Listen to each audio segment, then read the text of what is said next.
The Technomancer is a sci-fi RPG taking place on planet Mars during the War on Water.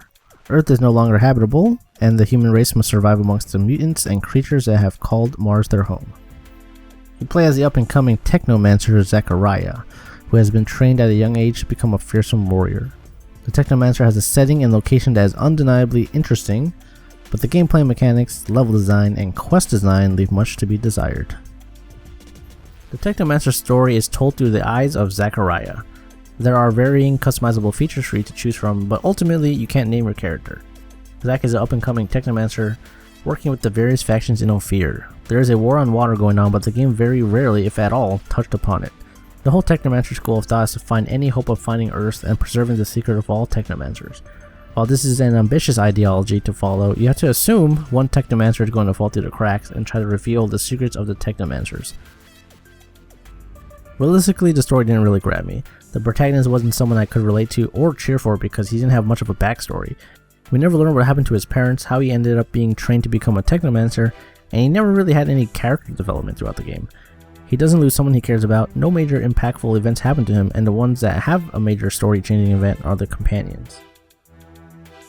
The companions also rarely converse with each other outside of rover conversations.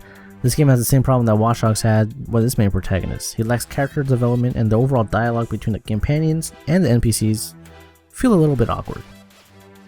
Hell is wrong with you. The same thing as many others. This man made us experience hell. The setting of the Technomancer is something that many sci-fi RPG fans may find interesting. The location is Mars, set in a fictional city called Ophir. Mainly controlled by humans with mutants as slave workers, Technomancers fall under the tree of policeman or sheriff. Technomancers are brought in when somebody needs something done. True to traditional RPG elements, side quests and main quests will be where you spend most of your time. Occasionally you can fight in the arena to become champion, but your reward for winning is a small amount of serum. Very, very disappointing. Most of the quests in this game feel like getting to point A to grab item B, and bring item B back to the quest giver. The curiosities, and you'll find what you're looking for. The garden where the seeds of anarchy are sown, or so I hear. The rewards for quests are also lacking, giving a small amount of serum, which is the currency in the game, and either good or bad karma. The side missions very rarely introduce new mechanics too. The game often drops enemies in front of you that you have to defeat in order for you to progress, and after hours of grinding the quests, it can get a little tedious. The quests don't feel new and exciting even after leaving Ophir, and unlocking new cities is just more of the same. I do wish the quest had a little more variety than go to this NPC, sift through some dialogue, which can occasionally have skill checks, and return to the quest giver to relay the information. Collect your serum and XP and head towards the next marker on the map. A lot of decision making in the Technomancer revolve around sparing someone's life, being selfish for personal gain, or being truthful and deal with the consequences. The decision making is very basic compared to past RPGs, and will grant you good or bad karma depending on your choice.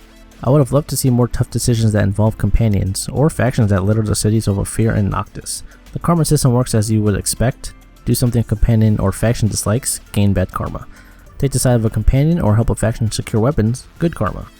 I would love for decision-based RPG games to get rid of the karma system in favor of a more realistic decision-making experience. What is normally wrong can lead to good karma because you help someone murder off some NPC to escape enslavement instead of taking a bad karma route, where you can bribe or pay off a slave trader and have everyone come out alive. I feel karma systems cheapen the decision making of a game, where you can be completely brutal in your decision making throughout, but have a choice of making a good karma decision simply because it's an option. Dialogue choices and decision making should be tied into the karma system, where if you have enough bad karma, good karma choices are locked out.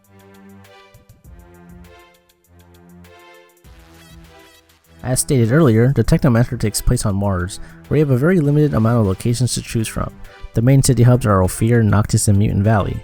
The locales have varying aesthetics but have a very familiar feel to it. There's a lot of sand, metal, and rock, which makes up most of the cities, but it's to be expected when Mars is the setting.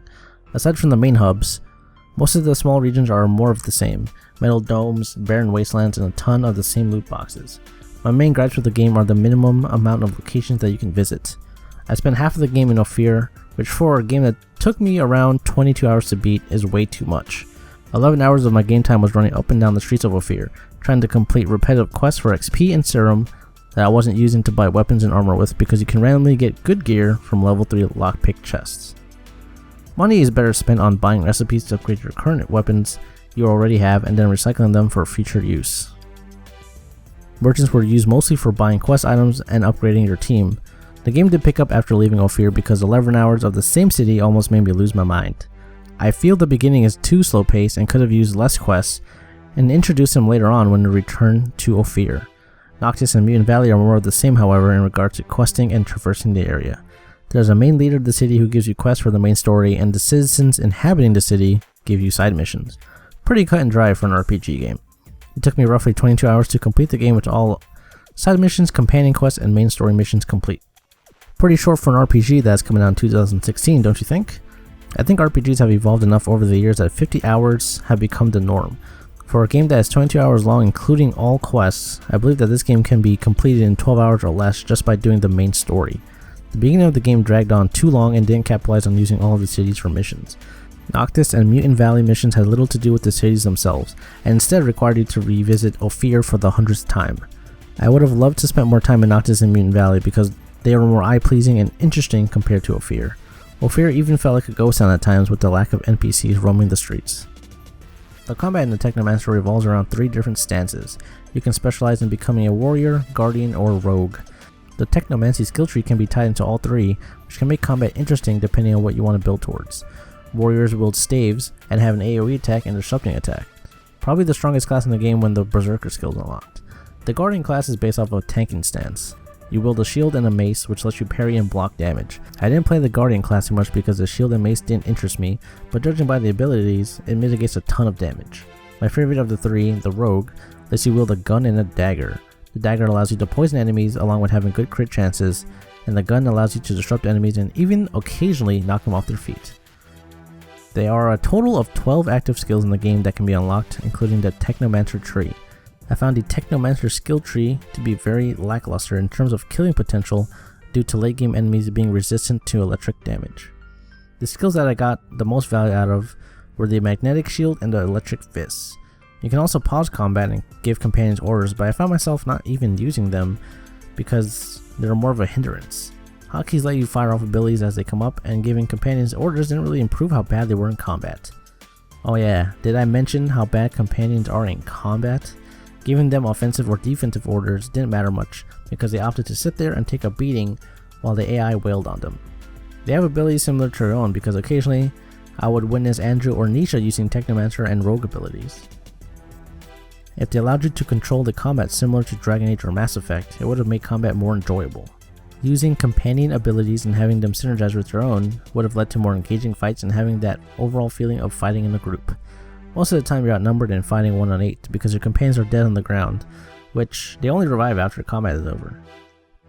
Having abilities synergize will let you fight more strategically rather than spamming disrupt abilities and hitting enemies when they are stun locked. Sure, you can unlock new abilities such as magnetic armor, stronger pistol shots, and AoE staff hits, but overall, the combat feels bare bones. The skill trees are littered with passive skills that give you a percentage boost to already existing skills.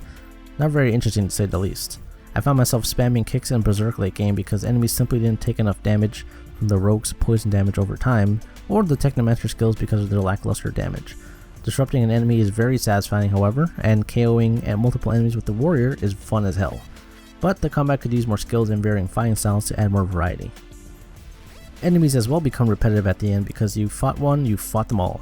All human enemies are either Technomancers, Rogues, Warriors, or Guardians, and have the same basic attacks as you do. It's pretty much like finding a doppelganger of yourself. Monsters on the other hand are the most interesting to fight in the Technomancer. However, the developers didn't really capitalize on it. The Technomancer has a fantasy setting that would let you run wild with the amount of ideas you can come up with for monsters. However, the game only offers a handful of monsters which you could count on both hands. Sure, the monsters vary from area to area, but they only introduce 1 or 2 new monsters, who have 1 or 2 different attacks. The bosses are the most interesting to fight because you have to constantly dodge and attack at the right time. Checking your health, dodging, and firing abilities at the right time is what the Technomancer excels at. Instead, fighting normal enemies is reduced to spamming a handful of abilities and praying they proc a stun so you can get in some hits of your own. You have to be wondering, is this game for me? I find myself completing the game regardless of the downfalls because, despite the shortcomings, it's a very laid-back RPG. You won't have to invest too much time into the characters, and the combat is simple enough that it can be a good time. Towards the end, however, I had to roll my eyes at the ending. You could see it from a mile away. The combat is simple enough though, until you fight some bosses that will have you playing with a little more urgency. To be honest, the bosses are probably the best part of the game. The areas are easily traversable, and leveling up skills and unlocking lockpicking and stealth are a fun time too. You could go through the whole game stealthing and crafting if you wanted to. Overall, is it worth it or wait? I think at $60 it's way too much for a 22-hour RPG game with minimal content. There aren't any side activities or minigames to get lost in, and the game is short compared to the recent RPGs that are currently out. For the Witcher example, or Fallout, those games are easily 50 plus hours.